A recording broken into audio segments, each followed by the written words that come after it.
Well, in typical Aston Villa fashion, we made a game against a team in the relegation zone very, very difficult. All credit to Leeds. They played an incredible game, especially in the first half. They played Villa off of the Ellen Road pitch, which we're going to talk about because that pitch was woeful and it definitely played into how Leeds wanted to play the game above Villa. So that didn't help. But again, just like the clip from Arsenal Fan TV from years ago when Ty said it was raining, Robbie made a good point. It was raining for both teams and the pitch was awful for both teams. Just hindered Villa a little bit more than it hindered Leeds. But nonetheless, a bit of brilliance, well, 2 bits of brilliance from Morgan Rogers mean that Villa take home the 3 points. And as I'm recording this video, are in the top 4 of the Premier League. We are going to be delving into the game, looking at it. I'm going to be giving you my review, breakdown of everything, including a clip from the game, which was my favourite thing I think I've seen Villa do this season. It really did make me chuckle. So all that good stuff is coming up. Now, we are 15 subscribers away from 3,900. You can see it's up there above the Tielemans top probably. And I know that some of you watching this video aren't subscribed to the channel. So if you could do me a massive favour, go down below, leave a like, share the video around and hit that subscribe button so we can reach our goal of 3,900. Surely we can get 15 subs for Villa getting in the top 4.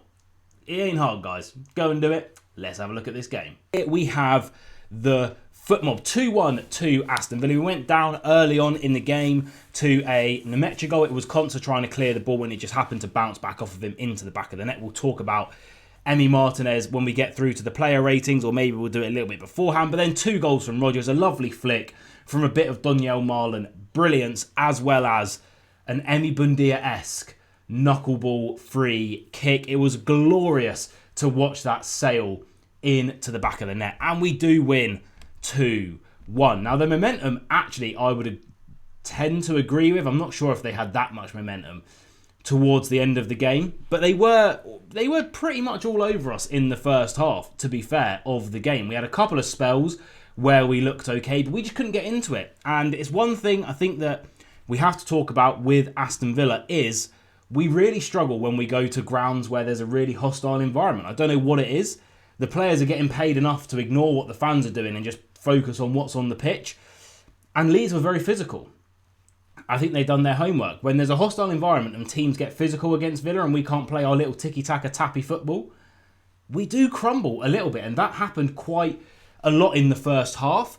The only player that showed any type of resilience or a response to the way that Leeds are playing, to the Leeds United fans, was John McGinn. And that's why he's so important for the team and so important in these types of games. But then half-time, I assume a little bit of a hairdryer from Unai Emery, and we came out and we dominated the second half. We were so much better, nullified all of Leeds' strengths from the first half and did come back and get the win. As you can see, they're going to give the man of the match to Morgan Rogers.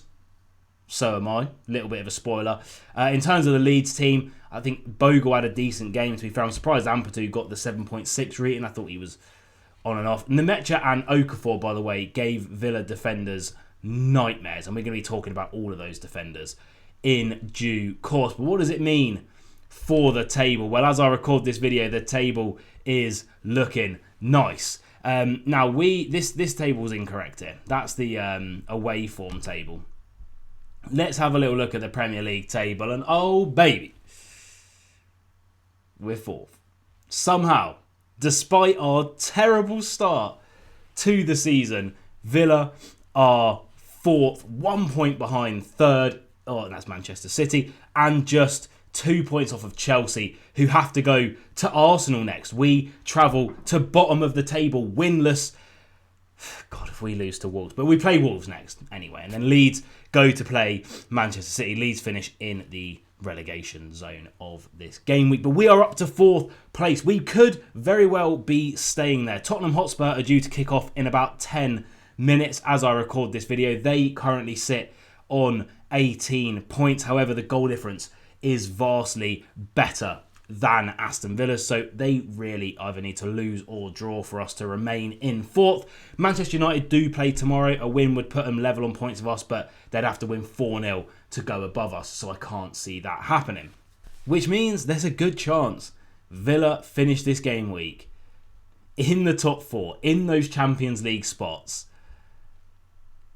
Who would have thought it? But let's get into the Rogers Reports player ratings and have a little chat about this game as we do it. And again, despite Sky Sports' best attempts at trying to act like they're the amateur reporters, it wasn't a 4-2-3-1 as they suggested. It was the Aston Villa patented 4-4-2. That boxing midfield is just working gloriously for us right now. But we're going to go through and I'm going to do the subs live. That's why I haven't got any of the players' names up here, because I'm going to go through all the subs live and have a little chat to you about the game. So first up is Emi Martinez. I'm going to give him a 7. Now, do I think that the Leeds United first goal should have been disallowed?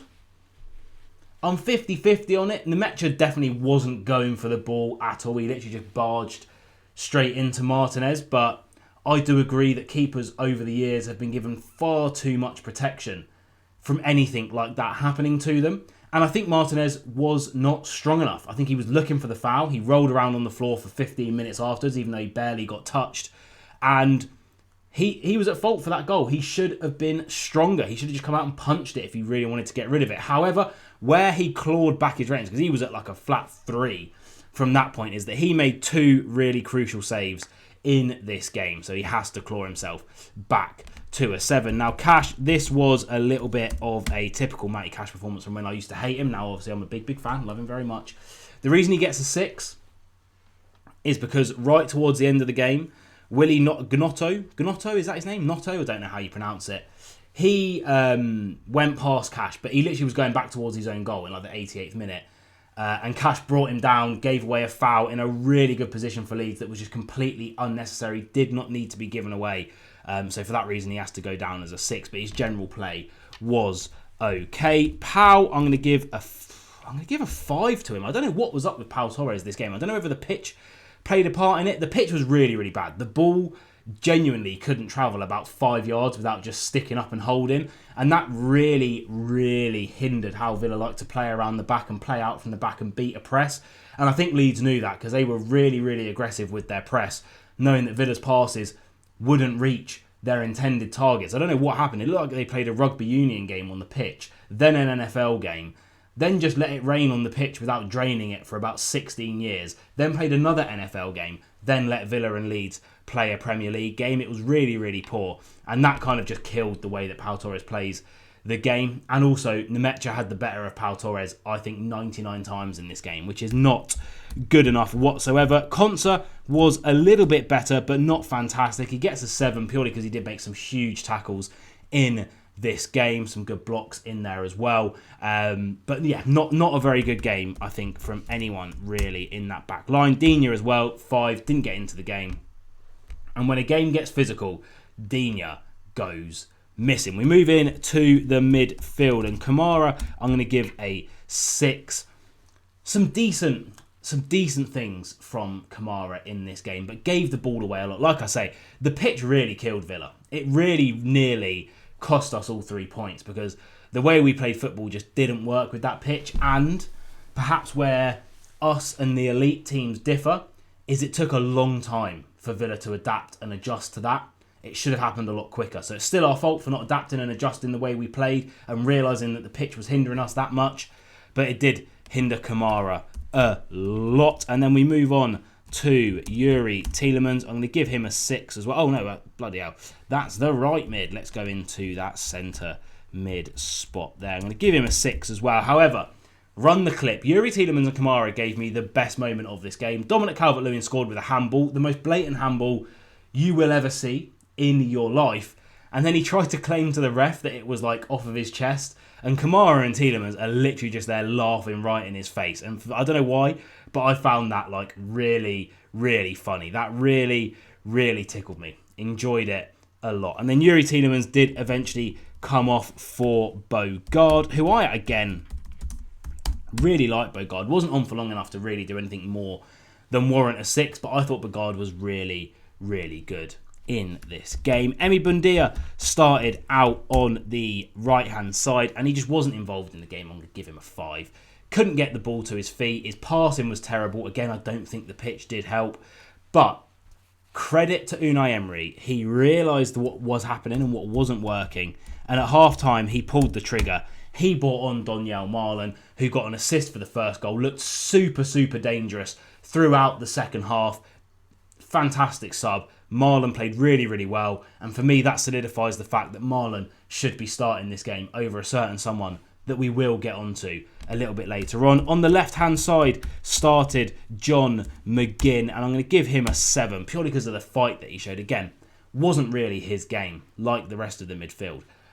But he's the only one that reacted to when Leeds were physical and when the fans were getting on the Villa players' back. And then he came off for Jadon Sancho, and again, I don't think the pitch helped him, but he was pulling out of tackles. Defensively, we lost our shape a little bit when he came on, so he gets a 5. I'm just going to go back here as well, because I know that Dina obviously came off for Ian Matson. Let me put the S in there. And again, I think he had a better game. I think Matson and Marlon really changed the dynamic in that second half. Matson, I thought, played really, really well. Strong into the tackles, good offensively as well. A couple of good link-up bits of play in there with the likes of Sancho and ROGERS. So he gets a 7 for me. Speaking of ROGERS, started the game up front, finished it literally here, there, and bloody everywhere. He played left mid, he played right mid, got 2 goals. His passing again was a little bit, but he kind of was like that even when he was playing really well. But on the ball, his dribbling, the 2 goals, the free kick was amazing. He's earned the man of the match. And then we move on to this dude,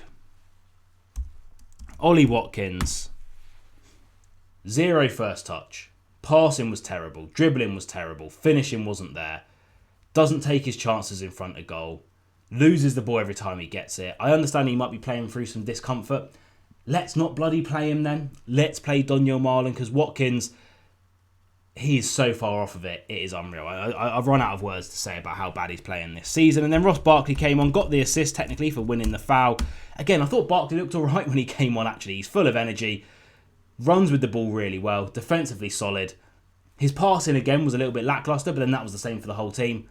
But I thought he played all right. And there you have it. Villa have beaten Leeds. Villa are currently still, because the game hasn't kicked off yet, and Tottenham haven't scored in like the 30th second, we're in the top 4. It's really, really good. Our next game's against Wolves, a game we have to win. They literally haven't won a game this season.